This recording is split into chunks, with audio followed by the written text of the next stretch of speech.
10 dieną lemiamose 5 regionų krepšinio lygos ketvirtfinalio rungtynėse Šakių Zanavykas namuose 87-78 įveikė Klaipėdos Tekoda ekipą. Šakiečiai laimėjo ketvirtfinalio seriją iki 3 pergalių 3-2 ir pateko į RKL pusfinalį. Jau pirmosiomis varžybų sekundėmis šakiečiai surengė keletą greitų atakų, keletą kartų kibė apsigynė nuo jaunų ir greitų varžovų atakų ir rezultatas ėmė kilti jų naudai. Ir nors klaipėdiečiai žaidimą visgi sugebėjo pristabdyti, pirmąjį kėlinuką Zanavykai laimėjo 27-17. Po trumpo atokvėpio šakiečiai spurtavo dar smarkiau ir ilsėtis po 2 kėlinukų išėjo jau turėdami solidžią 20 taškų persvarą. Tačiau antroji rungtynių pusė jau ėmė krypti klaipėdiečiams naudinga linkme. Sekė keletas Zanavyko krepšininkų klaidų. Gavęs traumą į aikštę daugiau nebeišbėgo itin aštriai ir rezultatyviai varžybas pradėjęs Tomas Rekstys. Akivaizdžiai matėsi nuovargis ir komandos senbuvių Giedriaus Pečilionio, Rolando Mačiulaičio veiduose. Šakiečiai Tomas Butkus ir Giedrius Būda ne tik, kad nesėkmingai bandė atakuoti krepšį, bet ir padarė keletą klaidų, galėjusių lemti varžybų eigą. Tačiau, kad ir kas bebūtų, Zanavyko krepšininkai netgi ir triuškinančiai pralaimėjo paskutinį varžybų kėlinuką 12-25 išlaikė savo palankų rezultatą ir laimėjo 5-asias ketvirtfinalio varžybas.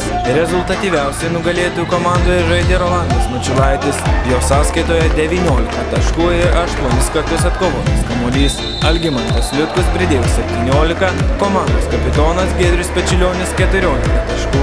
Pralaimėjusiems Mindaugas Girdžiūnas pelnė 20 taškų, Antanas Montrimavičius surinko 19, Domininkas Matutis 11 taškų.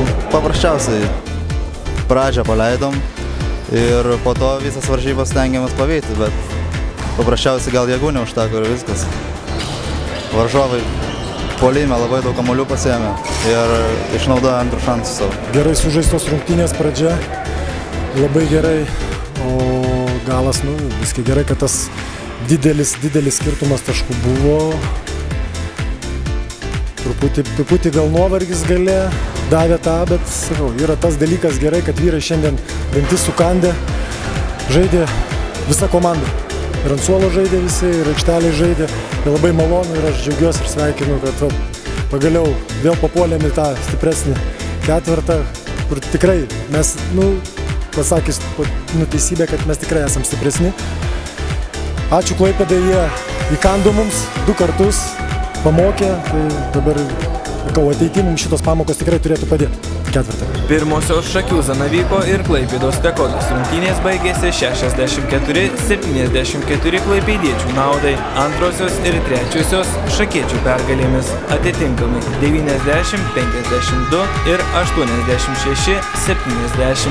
Ketvirtasis rezultatu 79-84 laimėjo Tekoda. Praeitas varžybas presingavom, pavyko biški pasivyt varžovus, o pabandėm ir šias varžybas, bet kaip manot nelabai gavosi. Gal tas nuovargis yra toksai, tenais ta kelionė, viski tas psichologinis toksai susigrupavimas aikštelėje, jisai, kartais, sakau, duoda tokių neigiamų visokių. Čia jau kalbėjom, vakar treniruotį darėm tą patį, atrodo visą laiką tą patį šnekam, bet sakau, vienas žaidimas Klaipėdoje, kitas žaidimas šiandien. Tai malonu tik tai, kad, sakau, sužaidėm ir laimėjom ir papuolėm toliau. Pusfinalio varžovu Zanavyko komandai bus Kauno KTU Žalvario krepšininkai, kurie serijoje iki 3 pergalių 3-2 palaužė Ukmergės krepšinio klubą. KTU yra jauna komanda. Ambicingi, tas pats kaip Tekoda. Mes irgi prieš jo žaidėm ir gana labai sunkiai. Tokia 1-1 galima pasakyti, kad šita komanda. Kai bus, tai bus. Reikės žaisti. Ir tie. Kaip bus, sakau, nenoriu prognozuoti, bet stengsimės išlošti.